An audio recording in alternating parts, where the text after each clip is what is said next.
Alright, Shalom. First and foremost, as always, I want to give all praises and glory to Yahweh, Hashem Yahushai, Hashem HaKakodash. I want to give double honors to my apostles, that great millstone who taught me His truth. And a sincere Shalom to the elect out there who teaches truth in all honesty and sincerity in these last days. Alright, I'm the brother WH0RE, and this is a lesson about how in order to usher in this MOTB, right, one thing that has to happen is the current system has to be destroyed. Okay, they have to get the nations to want something else, and this article is proving that the U.S. dollar seems to be getting in the way. Okay, a lot of the nations are not happy with what's going on with the U.S. dollar. Okay. And this article is going to elaborate on that, and it's creating all kinds of tensions between countries in America, okay? And it's going to make it much easier to push for this new MOTB beast financial system, okay? This is from Fortune.com. How the surging U.S. dollar is making it almost impossible to afford anything in countries around the world. And, you know, just a scripture that comes to mind is in Isaiah 14 about how this is the golden oppressor, okay? The dollar is up 18% this year. I mean, it not only oppresses it not only oppressed and polluted the Lord's inheritance, but it's the hammer of the earth, man. It oppresses all the nations, okay? This is what a strong dollar does. Okay, so what a strong dollar does is it softens the blow of the recession, okay, for Americans, okay? But it's generally better for the domestic economy and for consumers, but it's bad for the rest of the countries, okay? Because they're all in that dollar system. Okay, that SWIFT system. It says how the surging U.S. dollar is making it almost impossible to afford anything in countries around the world. And this is going to explain why, okay?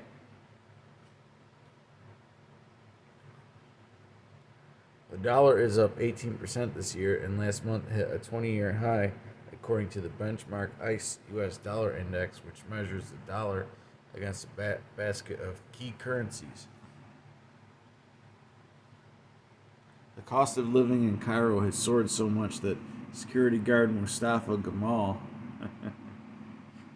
had to send his wife and year-old daughter to live with his parents in a village 70 miles south of the Egyptian capital to save money. Gamal, 28, stayed behind, working 2 jobs, sharing an apartment with other young people, and eliminating meat from his diet. The prices of everything have doubled, he said. There was no alternative. Around the world, people are sharing Gamal's pain and frustration. An auto parts dealer in Nairobi, a seller of baby clothes in Istanbul, and a wine importer in Manchester, England, have the same complaint. A surging U.S. dollar makes their local currencies weaker, okay? Contributing to skyrocketing prices for everyday goods and services. This is compounding financial distress at a time when families are already facing food and energy crunches tied to Russia's invasion of Ukraine. So you got all kinds of supply shortages, you have food shortages, okay? The Lord is making things work, man. And He's making everybody hate the whore, and we're going to get that scripture. You know? Because when America does well, the rest of the world suffers.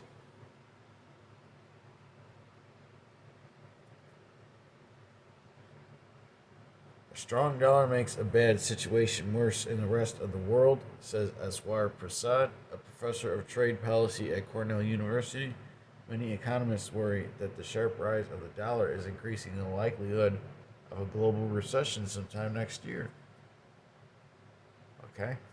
The dollar is up 18% this year and last month hit a 20-year high, according to the benchmark ICE US Dollar Index, which measures the dollar against a basket of key currencies. The reasons for the dollar's rise are no mystery.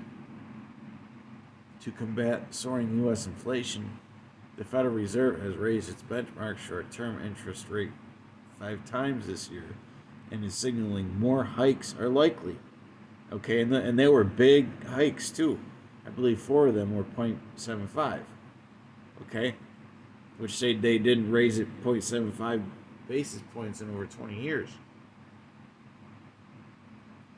Okay, that's how serious the situation is.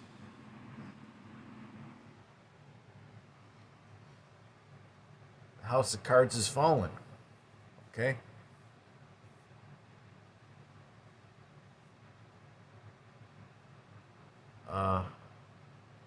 That has led to higher rates on a wide range of U.S. government and corporate bonds, luring investors and driving up the U.S. currency. Most other currencies are much weaker by comparison, especially in poor countries. The Indian rupee has dropped nearly 10% this year against the dollar. The Egyptian pound 20%, the Turkish lira an astounding 28%. Wow. So that means that it takes more of those countries, more of those currencies, okay? Well, it's going to explain it because a lot of these countries, they hold U.S. debt, okay? And it costs more to pay the interest. Let me just get to that. Well, hey, this guy's saying there's nothing else we could do. That leads to what? Hate of America, hate of the horde. Rich countries aren't immune, and Europe, which was already teetering toward recession amid soaring energy prices. €1 is worth less than $1 for the first time in 20 years, and the British pound has plunged 18% from a year ago.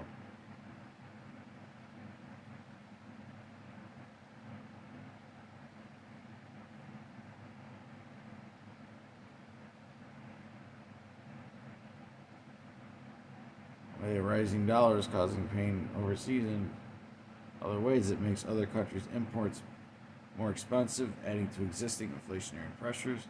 It squeezes companies, consumers, and governments that borrow in dollars. That's because more local currency is needed to convert into dollars when making loan payments.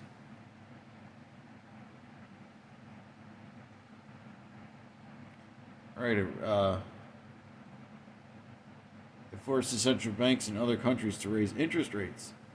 And what happens when they raise interest rates? Right, it creates economic slowdown.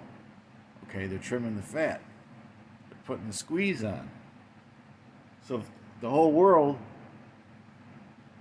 is raising interest rates, that means that there's a global recession. This is the one. Okay, this is the one. There's no more kicking the can down the road like they've been doing. There's no more of that. It's over. Okay, it's through. They're not, these elites. They're not playing around no more. Yalba Shemal Shai is not playing around no more. There's no more playing around. Okay. The reset. The rest. Hey, we're getting ready to enter that rest, man. But we got to go through these devils trying to do the reset. Okay?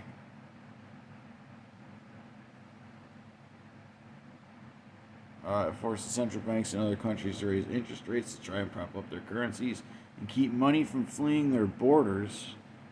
Right? Capital inflows and outflows. But those higher rates also weaken economic growth and drive up unemployment. Okay? There should be no work for Egypt, okay?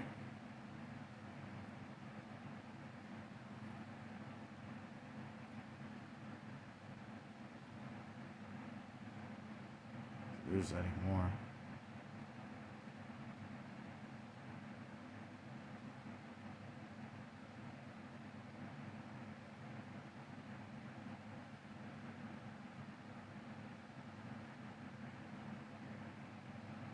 Well, it's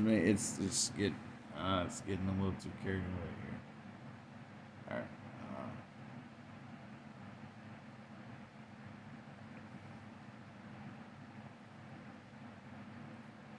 Heck, let's start with Revelation 18. All right, I quoted a bunch of scriptures, but we're gonna read Revelation 18. And after these things, I saw another angel come down from heaven, having great power, and the earth was lightened with his glory. And he cried mightily with a strong voice, saying, Babylon the Great is fallen, has become the habitation of devils, and the hold of every foul spirit, and a cage of every unclean and hateful bird. For all nations have drunk of the wine of the wrath of her fornication, and the kings of the earth have committed fornication with her, and the merchants of the earth are waxed rich through the abundance of her delicacies. Okay, so America is very clearly at the top of the world, right? And this is the great horror that has to be brought down. Okay, it sitteth upon many waters. Okay, its reach is great. You know, and its influence is still great apparently. Okay, because that surging U.S. dollar is causing inflation. It's causing other nations to hate this place. Okay, even though they got rich through it.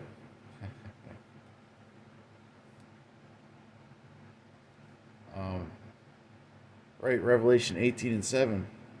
How much she hath glorified herself and lived deliciously, so much torment and sorrow give her. Right, because it's given torment and sorrow unto the rest of the world. Okay, the scriptures say that America is what, the hammer of the earth. You know, you go along, you don't go along with whatever America says, you get sanctions on you. And then if the sanctions don't work, it ends up being military action. Okay? How much she hath glorified herself and lived deliciously, so much torment and sorrow give her. For she saith in her heart, I sit a queen and am no widow, and shall see no sorrow. Okay, and it acts like it's so innocent. Okay? Like whenever it gets all, not just America, but all of its allies together to put sanctions and try and destroy a nation's economy. Okay? But whenever Americans have it bad for a little while, oh, they got to bitch and moan. But yet you've been oppressing the whole world. Okay?